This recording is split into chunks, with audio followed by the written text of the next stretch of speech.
नमस्कार. उद्योग मंत्राच्या पुढच्या व्हिडिओ सिरीजमध्ये मी मनोज इंगळे, उद्योग मंत्राचा संस्थापक व अध्यक्ष, आपलं स्वागत करतो. आजचा आपला जो व्हिडिओ आहे बऱ्याच लोकांना खूप उपयोगी ठरणारा आहे. कारण व्हिडिओचं टायटलच आहे की व्यवसाय सुरू करताना आपण व्यवसाय सुरू का केला, म्हणजे त्याची पर्पज काय होते, त्याच्यानंतर त्याची व्हिजन काय होता, तो व्यवसाय सुरू करतानाचा दृष्टिकोन काय होता, मिशन काय होतं आणि स्ट्रॅटेजीज काय होत्या, त्याच्यानंतर त्याच्या व्हॅल्यूज काय होत्या. व्यवसाय करतानाच्या व्हॅल्यूज खूप महत्त्वाच्या असतात. व्यावसायिक व्हॅल्यूज ज्या म्हणतो आपण त्यांना, तर त्या काय होत्या आणि त्याच्यानंतर व्यवसाय नेमका सुरू केला त्यावेळेला त्याचे गोल्स काय होते, बरोबर आहे. तर ह्या गोष्टी आहेत, ह्या 4-5 ज्या गोष्टी आहेत, ह्या गोष्टी व्यावसायिकाला, कोणत्याही व्यावसायिकाला व्यवसाय सुरू करताना केल्यानंतर किंवा व्यवसाय सुरू करण्यापूर्वी जर आधी माहिती असतील तर व्यावसायिक जे काय म्हणतो आपण एक काय म्हणतात त्याला, व्यावसायिक आपण पातळी जी आहे, आपण व्यावसायिक जे यश आहे ते लवकरात लवकर मिळू शकतं. तर मग सुरू करूया. तर पहिला आहे की पर्पज काय आहे तुमचा. तुम्ही ज्या वेळेला व्यावसायिक बनलात त्यावेळेला तुमचं उद्दिष्ट काय होतं बाबा नेमकं. तर उद्दिष्ट काय असतं की त्यावेळेला तुम्ही विचारलं, पहिला प्रश्न काय, स्वतःला काय विचाराल, तर आपण हा व्यवसाय सुरू का केला, का हा शब्द लक्षात ठेवायचा आहे. आता आपण पाहतो की बरेच व्यवसाय असतात ज्याच्यामध्ये आपण बँकिंग क्षेत्रातलं पाहतो, खाजगी बँका असतील किंवा सरकारी बँका असतील किंवा पतसंस्था असतील. तर आपण ह्या गोष्टी आपण काय करतो, पहिल्यांदा ते काय करतात, आर्थिक सेवा पुरवणे हा त्यांचा उद्दिष्ट असतं, बरोबर आहे. आता मी ज्या वेळेला उद्योग मंत्र सुरू केलं तर मला व्यावसायिक मार्गदर्शन सगळ्या लोकांपर्यंत पोहोचवायचं होतं. हा माझं काय होतं, उद्दिष्ट होतं. हे काय झालं, माझा पर्पज, मी त्या पर्पज ड्रिव्हन बिझनेस माझा चालू झाला. मी त्यावेळेला चालू केला तो म्हणजे उद्योग मंत्र, बरोबर आहे. आता बऱ्याच लोकांचं, तुमचं असेल समजा, तुमचं मेडिकल स्टोअर असेल किंवा तुमचं किराणा दुकान असेल, तुमची कंपनी असेल की तुम्ही एखाद्या क्षेत्राला तुम्ही स्पेअर्स पुरवताय, तुम्ही कुठे सोलार सिस्टम्स मॅन्युफॅक्चर करताय किंवा तुम्ही हे असेल तुमचं स्कूल बसेस असतील किंवा तुमचं ट्रॅव्हलिंगचा बिझनेस असेल. ह्या गोष्टी ज्या आहेत ह्या म्हणजे काय झालं, तुमचा पर्पज आहे, बरोबर आहे. तर ह्या पहिल्यांदा काय होतात की व्यवसायामध्ये पहिलं काय होतं, उद्दिष्ट तुमचं फिक्स पाहिजे, बरोबर आहे. तुमचं उद्दिष्ट असं पाहिजे की त्याला मार्केटमध्ये मागणी असली पाहिजे. मग तो का खूप महत्वाचा आहे, मी हा व्यवसाय का करायला पाहिजे बाबा.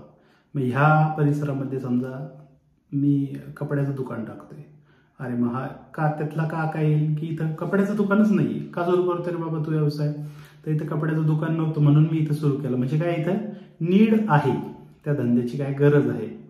त्याचसोबत काय होतं की एखाद्या याच्यामध्ये परिसरामध्ये तो व्यवसायच अवेलेबल नाहीये, बरोबर आहे. मग तो त्यावेळेला आपण काय करतो, नीड बेस्ड बिझनेस चालू करतो. लोकांना तिथे गरज होती म्हणून मी चालू केला. दुसरं काय असतं की तुम्ही स्किलफुल असता, बरोबर आहे. आता समजा मी इंजिनियर आहे, मी ग्राफिक डिझायनर आहे आणि मी ग्राफिक डिझायनर, माझ्या एरियामध्ये कोणीही दुसरा ग्राफिक डिझायनर नाही, मी आर्किटेक्ट आहे, मी डॉक्टर आहे. तर ह्या व्यावसायिकतेच्या पहिल्या का मध्ये येतात, म्हणजे आपण हा व्यवसाय का चालू करतो. आणि हा प्रश्न तुम्ही सर्वांनी, हा आजचं लेक्चर हे फक्त इन्फॉर्मेटिव्ह किंवा आपण पाहण्यासाठी नाहीये, तर हा का तुम्ही स्वतःला विचारायचा आहे. जर मी व्यवसाय सुरू करणार असेल तर मी हा का करायचा आहे, आणि जर मी हा व्यवसाय सुरू केला असेल तर मी का सुरू केला होता. कारण बरेच लोक आज कन्फ्यूज आहेत. मी अरे करोना नंतर आहे ना, खूप असं झालंय की मला खूप नुकसान झालंय आणि मी उगाचच व्यवसाय सुरू केला होता. मग त्यावेळेस तुमचा का काय होता, तुम्ही ज्या वेळेला सुरुवात केली.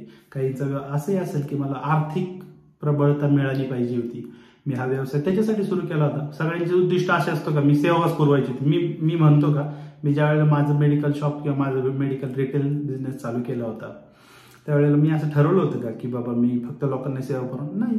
तर माझा दुसरा उद्देश असा होता की लोकांना सेवा पुरवून मला त्याच्यातून जी काही आर्थिक कमाई होईल त्यातून मी माझंही आर्थिकदृष्ट्या मी प्रबळ होईल, आर्थिकदृष्ट्या मलाही काहीतरी माझ्या फॅमिलीला सपोर्ट करता येईल. हा माझा प्रायमरी उद्देश होता, बरोबर आहे. हा झाला तुमचा पहिला का, बरोबर आहे. त्याच्यामध्ये आपण वेगळ्या वेगळ्या संस्था असतील, बऱ्याच गोष्टी असतील की आता जे वैज्ञानिक संस्था असतात त्या काय करतात, तुम्हाला तुमच्या प्रश्नांची उत्तर शोधून देतात. हे म्हणजे काय झालं, सर्व्हिस सेक्टरमधल्या इंडस्ट्रीज झाल्या, सायंटिफिक इंडस्ट्रीज झाल्या, तर ह्या गोष्टी काय करतात, तुमच्या काची उत्तरं देतात, बरोबर आहे. आता दुसरा जो मुद्दा आला ते म्हणजे तुमचं व्हिजन काय बाबा, हा धंदा सुरू करताना तुमचं व्हिजन काय, तुमचा दृष्टिकोन काय नेमका, बरोबर आहे. मग व्यवसायातला तुमचा काय जो असतो, काय व्हॉट, व्हॉटने तुमचं ड्रिव्हन असतो व्यवसाय, की व्हॉट म्हणजे काय. ठीक आहे, व्यवसायातून नेमकं आपल्याला काय साध्य करायचंय बाबा, मला याच्यातून खरंच लोकांना सेवा द्यायची आहे का मला याच्यातून फक्त पैसेच ठरवायचे. ते बघा, पैसे कमावणं ही काय वाईट गोष्ट नाहीये, प्रत्येकाचा उद्देश हा पैसे कमावणं हाही असतो, बरोबर आहे. पण पैसा हा तुमच्या व्यवसायातला बाय प्रॉडक्ट पाहिजे. कधी पण लक्षात ठेवा, ज्यावेळी तुम्ही व्यवसाय टाकाल तर त्यावेळेला काय पाहिजे, तुमचा पैसा हा बाय प्रॉडक्ट पाहिजे. बाय प्रॉडक्ट म्हणजे काय, की तुमचा मुख्य उद्देश हा फक्त पैसा नाही पाहिजे. चोरांचा मुख्य उद्देश काय असतो, फक्त पैसा कमवणे. आता मी हॉस्पिटल टाकल्यावर मी असं म्हणतो का, मी काय म्हणतो की हॉस्पिटलमधून मी काय करणार ना, मी काय करणार, रुग्णांना सेवा देणार आणि त्या सेवेच्या अगेन्स्ट मला काय मिळणार, सेवेच्या बदल्यात मला काय मिळणार, पैसा मिळणार. तर हा काय आहे, तुमचा व्हिजन आहे, हे दृष्टिकोन आहे. आणि हे व्हिजन आहे ना, तुम्ही लिहिलेलं पाहिजे. आता तुमचं व्हिजन कसं पाहिजे, जेव्हा तुम्ही ISO ला अप्लाय कराल, ओके, ISO तुमच्या इंटरनॅशनल स्टँडर्ड ऑर्गनायझेशन, जे काय ऑर्गनायझेशन फॉर स्टँडर्ड जी आहे, तर तिला त्या सर्टिफिकेशनला ज्यावेळेला ISO 9001ला ज्यावेळेला अप्लाय कराल त्यावेळेला तुम्हाला कळेल की आपल्याला हे मिशन आणि व्हिजन स्टेटमेंट आपल्याला द्यावं लागतात. हे गोल्स जे काय आहेत ते लिहावे लागतात, व्यवसायाची पर्पज आपल्याला लिहून ठेवावे लागतात. तर मग ह्या गोष्टी आपण त्यावेळेलाच का करतो आणि ह्या गोष्टी कागदोपत्रीच का केल्या जातात. ऍक्च्युली आपण हे आपलं मिशन असेल, व्हिजन असेल, हे शेवटच्या माणसापर्यंत पोहोचतं का. आता माझी कंपनी समजा, आता मी नुसतं काय केलं की मला ऑडिटमध्ये हे पाहिजे, अप्रुव्हल पाहिजे म्हणून मी काय केलं, डॉक्युमेंटेड खूप छान असं डॉक्युमेंट बनवून ठेवलं, फाईल बनवली, ISO 9001चं 2015 किंवा आता नवीन जे काही स्टँडर्ड आला असेल त्याचं मी सर्टिफिकेट घेतलं आणि पुढं फ्रंटला रिसेप्शनला लावलं किंवा माझ्या केबिनमध्ये लावलं. वा, माझी संस्था ISO ने मानांकित आहे. तर तुम्ही बघितलं असेल बऱ्याच शाळांना ISO मानांकन असतं, बऱ्याच संस्थांना ISO मानांकन असतं, पण याच्यामध्ये खूप फ्रॉड चालू झालेत. तुम्ही 15,000 रुपये द्या, तुम्ही 10,000 रुपये द्या, मी तुम्हाला ISOचं सर्टिफिकेट देईन. याच्यातून झालं काय की त्याचा जो मेन उद्देश होता, बरोबर आहे, त्याच्यातून जो मेन उद्देश होता तो काय झाला, मागं पडला. तुमचा व्यवसाय हा त्या ISO ने, म्हणजे काय, तुम्ही तुमची संस्था ऑर्गनाइज्ड आहे असं कुठंतरी तुम्ही त्या एका स्टँडर्डला फॉलो करून सांगताय की बाबा ही संस्था काय आहे, तुमची स्टँडर्ड आहे, ह्या मानांकनाला तुम्ही पात्र आहात, बरोबर आहे. पण असं आजकाल काय झालं की फ्रॉडमुळे काय झालं की या संस्थांचे ISO मानांकनाचं महत्व कमी झालंय. तुम्ही ISO असलं तरी तुम्ही विश्वास ठेवत नाही, बरोबर आहे. तर त्याच्यामुळे तुमचं काय, तुमचं व्हिजन, दृष्टिकोन हे तुमचं परफेक्टली तुम्हाला माहिती पाहिजे, तुमचा काय तुम्हाला माहिती पाहिजे. मग तुम्ही काय मध्ये काय येता, एखाद्या संस्थेचं काय असतं की मला लोकांना आर्थिक साक्षर करायचं, बरोबर. एखादे CA आहेत, ते काय करतात की ते व्हिडिओ रेकॉर्ड करतील किंवा ते क्लासेस घेतील किंवा ते कुठे सेमिनार्स घेतील आणि त्याच्या थ्रू आपण काय करतो, आर्थिक साक्षरता हा त्यांचा व्हिजन असू शकतो. त्यानंतर काय, एखाद्या संस्था काय करते, प्रौढ लोकांना शिक्षण देते, हा त्यांचा काय झाला, हे व्हिजन आहे. त्यांना समृद्ध करायचंय बाबा, अशिक्षित लोकांना सुशिक्षित करायचंय, हे प्रौढ लोकांचं झालं. आता तुमचं काय व्हिजन असू शकतं की बाबा मला, मी समजा एखादा NGO चालू केला, NGO, बरोबर आहे. ते NGO आयदर प्रॉफिटेबल असेल, प्रॉफिट मेकिंग NGO असेल किंवा नॉन प्रॉफिट मेकिंग तुम्हाला चालू करायचं असेल तर त्यामध्ये आता इथे लोक मला म्हणतील NGO म्हणजे नॉन प्रॉफिट मेकिंगच असतं. असं काही नसतं. काही संस्था अशा असतात की ज्यांची हिडन मोटिव्ह असतात, बरं. हिडन मोटिव्ह म्हणजे काय की ते दाखवताना असं दाखवतात की आम्ही तुम्हाला म्हणून मदत करतो, याच्यामध्ये आमचं आर्थिक काही नाही, पण ते काय करतात, ते टॅक्स वाचवण्यासाठी त्या संस्था चालवलेल्या असतात. ह्याच्यात आपल्याला पडायचं नाही. अल्टिमेटली त्यांचा गोल जो आहे तो कोणाला तरी मदत करण्यामागचा आहे, त्यांचा उद्देश जो आहे तो कोणाला तरी मदत करण्यामागचा, याच्यावर आपण लक्ष कॉन्सन्ट्रेट केलेलं, लक्ष केंद्रित केलेलं कधीही चांगलं, बरोबर. त्याच्यानंतर काय, आपण अनाथ आश्रम पाहतो. अनाथ आश्रम त्यांचं काय असतं, त्यांचं व्हिजन असतं, त्यांचा दृष्टिकोन असतं की आपण अनाथांना सहारा द्यायचा, अनाथ लोकांना आपण काय करायचं, सहारा द्यायचं. तर ह्या गोष्टी काय झाल्या, हे त्याची उदाहरणं झाले की काही तुमचं व्हिजन काय बाबा, तुम्ही कसं पाहता. आणि हे व्हिजन जे आहे ना, आता ह्या व्हिजनमध्ये जर तुम्ही व्यावसायिकदृष्ट्या व्हिजन पाहिलं तर व्हिजन मी माझ्या कंपनीला माझ्या 10 वर्षानंतर कसं पाहतोय, हे पण एक आहे तुमचं व्हिजन आहे, बरोबर आहे. माझा व्यवसाय पुढच्या 5 वर्षामध्ये कसा असेल हे तुम्ही लिहून ठेवता, त्याला काय म्हणायचं व्हिजन. आज माझ्याकडे समजा एक प्रकारचं सर्टिफिकेशन आहे, आज माझे समजा एक प्लांट आहे, माझे 10 प्लांट आहे, किंवा आज माझ्याकडे क्वालिटी टेस्टिंग एकच प्रकारची होते, आज माझ्याकडं स्टाफमध्ये समजा माझ्याकडे स्टाफमध्ये खूप कमी क्वालिफाईड लोक आहेत, तर माझं व्हिजन काय असेल की पुढच्या 5 वर्षामध्ये माझ्याकडे असे लोक असतील, मग PhD लोक असतील, किंवा माझा स्टाफ असा असेल की तो वेल क्वालिफाईड वेल ट्रेंड असेल. हे काय असतात, छोट्यापासून मोठ्यापर्यंत हे वेगळ्या वेगळ्या संस्थांची व्हिजन वेगळे वेगळे असू शकतात. आता त्यानंतर मिशन. ओके, मिशन म्हणजे काय, तुमच्या व्यावसायिक दृष्टिकोनापर्यंत म्हणजे तुमच्या व्हिजनपर्यंत जी गोष्ट घेऊन जाते तो म्हणजे तुमचा मिशन. ओके, मिशन म्हणजे काय, आता आपलं मिशन काय असतं, समजा आपण टीम इंडियाचं उदाहरण घेऊ. टीम इंडियाचं मिशन काय, वर्ल्डची नंबर 1 टीम बनायचं. हे काय मिशन, हे कुठंतरी लिहून ठेवलेलं असतं. एक लक्षात घ्या, मिशन व्हिजन हे स्टेटमेंट्स असतात. स्टेटमेंट्स म्हणजे तुम्ही दिलेला शब्द येतो आणि हा शब्द पाळण्याची जबाबदारी पण तुमची आहे. मग नुसते शब्द दिले आणि तुम्ही गायब झाले, तुम्ही गेले पळून, असं होतं का कधी? मी त्याच्याबद्दल तयारीच केली नाही. आता माझं एक मिशन होतं, मी सांगतो, माझं एक व्हिजन होतं की मी कधीतरी वारीला जाईल. बघ, माझं तर पहिलं व्हिजन असं होतं की मी पहिलं वारीला पायी जाईल. त्यानंतर मी सायकलिंग करायला लागलो आणि मी 200 किलोमीटरची सायकलिंग एका दिवसात केली. मग याच्यासाठी मी असं केलं का, नाही मी एका वही घेतली आणि त्याच्यात लिहिलं की मला 200 किलोमीटर सायकलिंग करायचंय आणि रात्री झोपून घेतलं आणि परत कधी उठलं ना, डायरेक्ट वारीच्या दिवशी उठलं 200 किलोमीटर गेला, असं होतं का कधी? नाही. तर मला काय करावं लागलं, याच्यासाठी माझं एक मिशन ठरवावं लागलं. या मिशनमध्ये काय आलं की मी रोज उठून 20 kilometre, 40 kilometre, 60 kilometre, 100 kilometre, 120 kilometre, 150 kilometre असे टप्पे केले आणि त्याच्याद्वारे म्हणजे याला काय म्हणायचो, पायऱ्या. आपण त्या पायऱ्या आपण काय केल्या, पार करत करत गेलो. एक त्या मिशन व्हिजन आपण इक्वली आपण काय केलं, मॅच केलं. आता काय असतं की बऱ्याच कंपन्यांचं असं असतं की मिशन व्हिजन स्टेटमेंट्स हे लिहिलेले असतात कागदोपत्री, पण स्टाफ एकीकडे चाललेला असतो, मालक एकीकडे चाललेला असतो, त्यांची टीम एकीकडे चाललेली असते. याच्यामुळे त्यांचा जो गोल असतो, त्यांचा जो ठरवलेला उद्दिष्ट असतात त्यापर्यंत ते पोहोचू शकत नाहीत, बरोबर आहे. आता हे बऱ्याच संस्थांचं जे मिशन असतात, हे मिशन म्हणजे आपण असं म्हणतो की ते रोड मॅप टू सक्सेस, बरोबर आहे. म्हणजे ते एका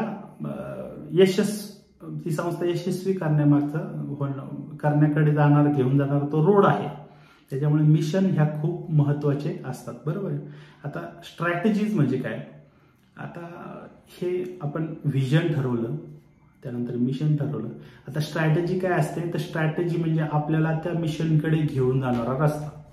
आता स्ट्रॅटेजी, मी टीम इंडियाला नंबर 1 करायचं ठरवलं, मग मी काय करणार, मग मी स्ट्रॅटेजी आखली. अरे आपली टीम अशी पाहिजे, आपल्याकडे 10 प्रकारचे असे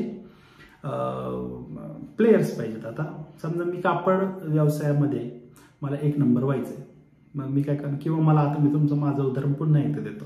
मला समजा कोचिंग व्यवसाय माझा, तर मी कोचिंग व्यवसायामध्ये किंवा मोटिवेशनल स्पीकर होण्याच्या मागं, किंवा मी पुढं चला उद्योग मंत्र मला 1 नंबर करायचं, मग मी काय करणार की माझी एक स्ट्रॅटेजी ठरवणार. मी काय करणार, मी इंस्टाग्राम व्हिडिओज बनवणार, मी फेसबुक व्हिडिओज बनवणार, मी युट्यूबवरती व्हिडिओज बनवणार, इंस्टावरती रील्स टाकणार, त्याच्यानंतर व्हॉट्सअपवरती कंटिन्यू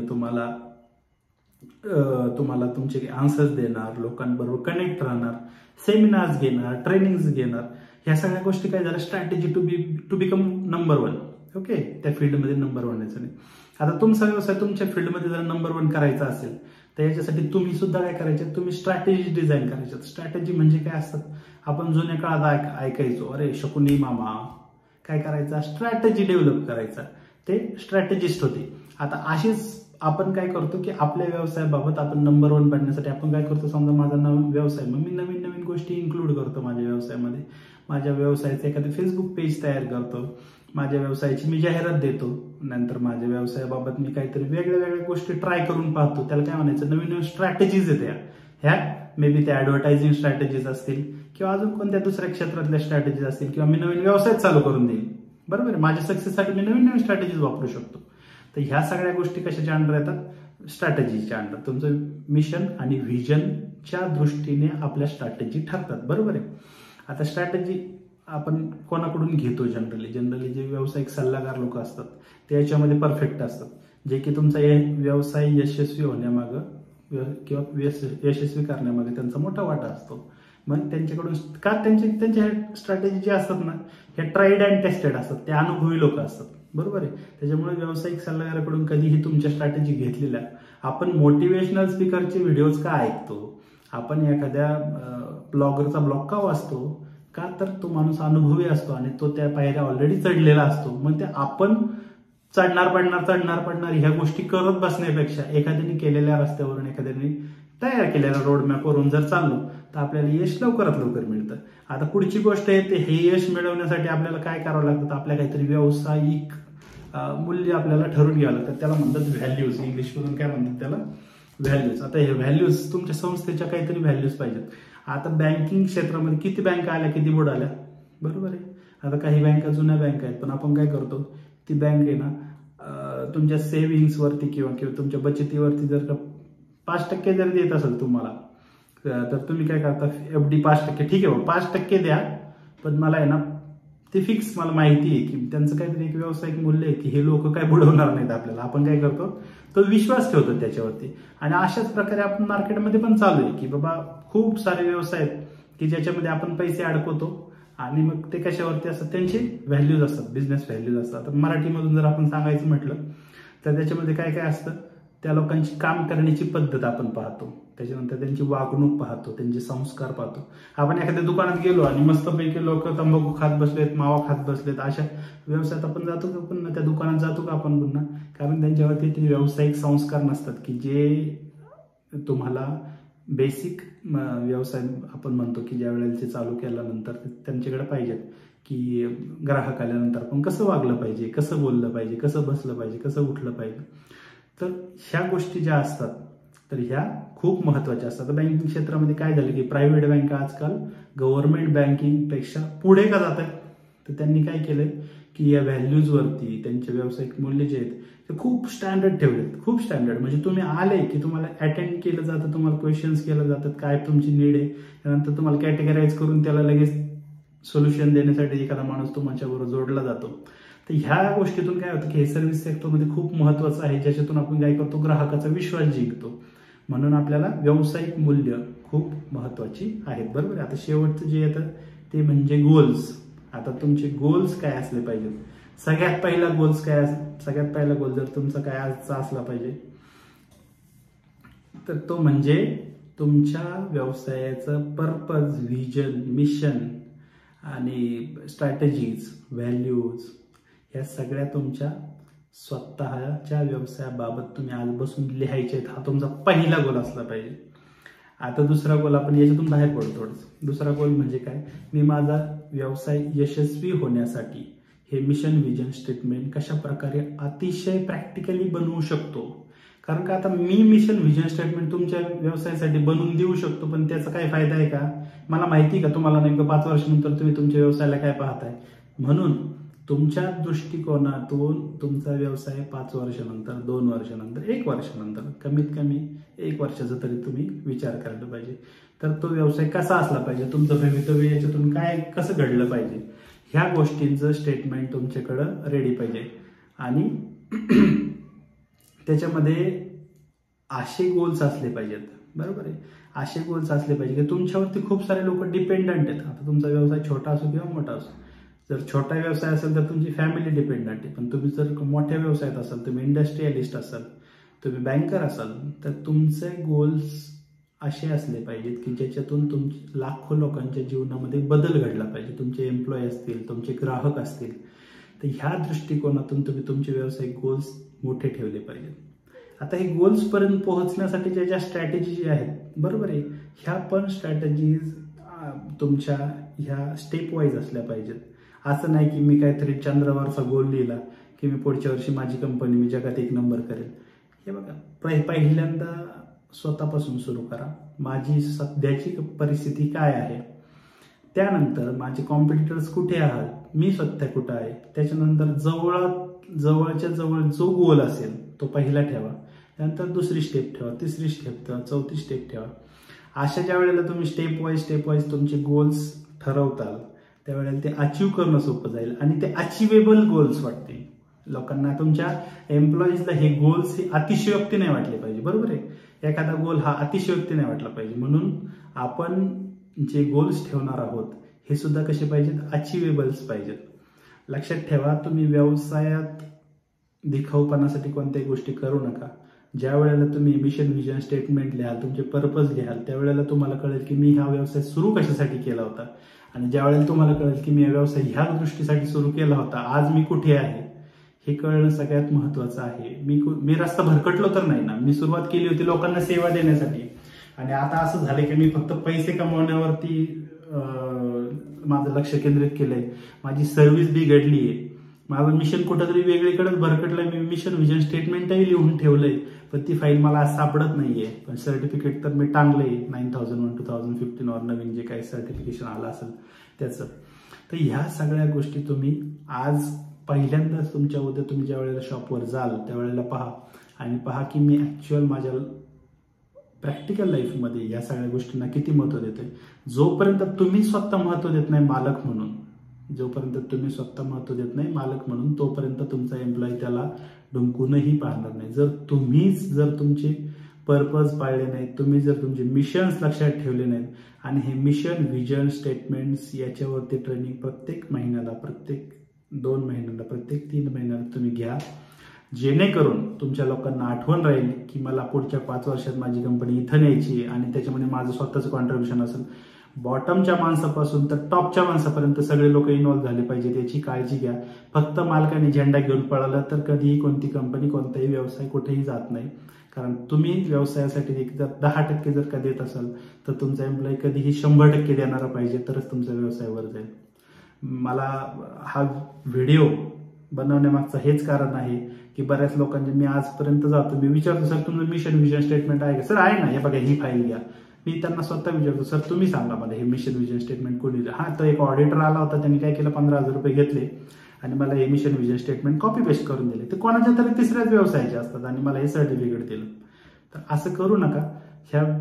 याचा तुमच्या व्यवसाय वाढीमध्ये काहीही पार्ट राहणार नाही. लोकांना दाखवण्यासाठी ते सर्टिफिकेट्स काही कामाचे नाही. कुणीही तुमचं ISOचं सर्टिफिकेट घेऊन कोणीही तुम्हाला नवीन ग्राहक तयार होणार नाही. कदाचित मोठ्या व्यवसायांमध्ये हे चालू शकतं की बाबा मी ISO सर्टिफिकेट पाठवलं, हा चला हा ऍटलिस्ट हा लिस्ट क्वालिफाईड पर्सन तरी आहे, ही कंपनी लिस्ट क्वालिफाईड तरी आहे, एवढंच फक्त त्यांना कळू शकतं.